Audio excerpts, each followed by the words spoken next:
Good morning, afternoon, or evening, everybody, and welcome to Pangolin, the Conservation Podcast.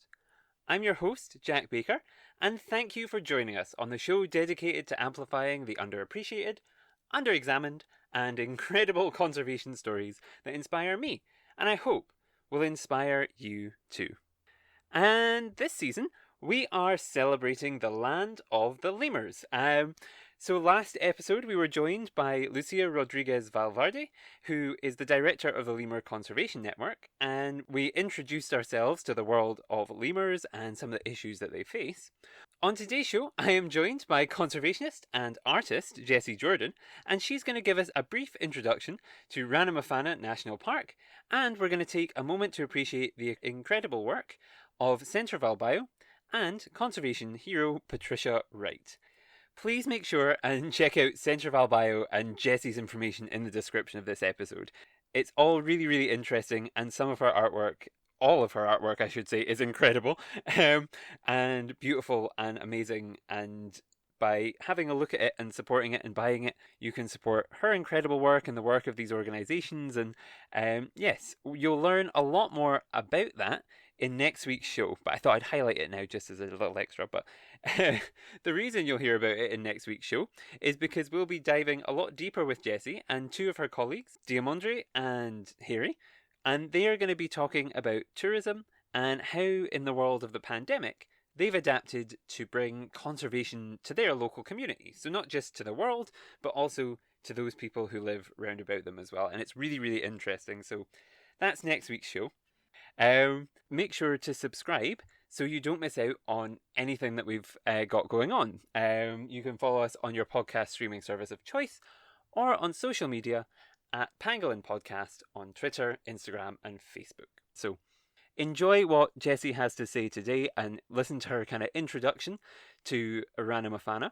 Before next week, we go in a lot deeper. So, thank you so much for listening. I really, really hope you enjoy.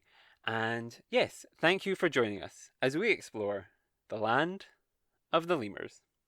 Bye-bye.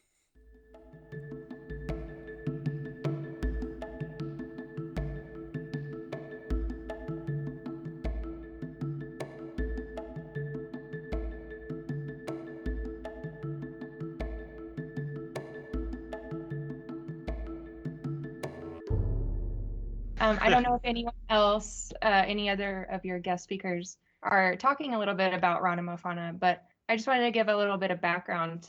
So Ranomafana, if you break it down into two parts, it's easier to remember. So Ranu is Malagasy for water, and then Mafana means hot. So we have natural hot springs here, and so that's where the name of our town came from. So we have been working with Dr. Patricia Wright. Everybody calls her Pat. She's been studying lemurs and doing conservation work here for over 30 years. She first came to Madagascar to search for the greater bamboo lemur, which everyone thought was extinct at the time. And she found the greater bamboo lemur, and she also discovered the golden bamboo lemur here at the same time. But there were loggers in the area cutting down the trees around. So that inspired her to convince people and raise funds to turn this into a national park. So she is like a conservation hero, very famous around here.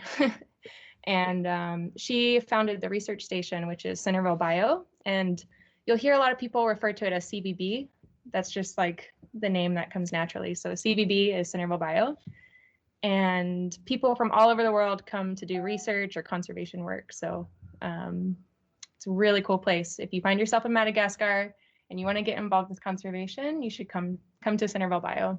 I looked at the photos and everything that you sent across while we were doing the research, and it looks incredible. It's that this building doesn't seem like it should be where it is. It doesn't, in my mind. How have they built that there? I know, it's amazing. And they actually built it with local materials too. So they made it out of granite. They employed local people. So, and then all the staff there is local too. So there's 150 Malagasy staff there. And they have a bunch of different departments. They have like a holistic approach, which is like One Health. So the health of the people is directly related to the health of the environment. Yeah. So they have a lot of different departments. They have research, reforestation, health, education, and they work with all these different communities around the park. So it's pretty incredible.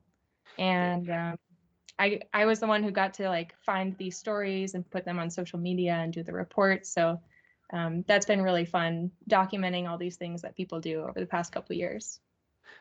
I can imagine, especially I didn't realize quite the scale of it. The 150 people working it's a lot bigger than I would have imagined. And it's it's really really interesting actually, really really interesting. And yes, I don't know, is there anything else that we should know about the park, or anything else we should you'd like to tell people about it? There's 12 species of lemurs here. Okay. Five of those species are critically endangered. 7-day active.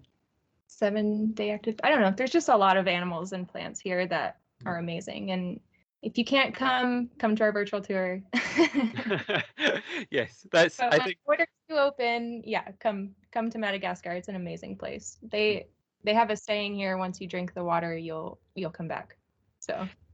Yes, I think everyone I've spoken to who has ever been or has ever gone on research is just pushing me to like, you need to go and see it. You need to go and see it. And so it's something, but I don't know. I as soon as the borders open, I feel like I'll be on a plane to come and see, because it sounds absolutely incredible and everything. So like all of the doing my research and seeing all of the different species and all of the different things that will only ever be found on this one island and in these it's just incredible. It's really really incredible to see actually.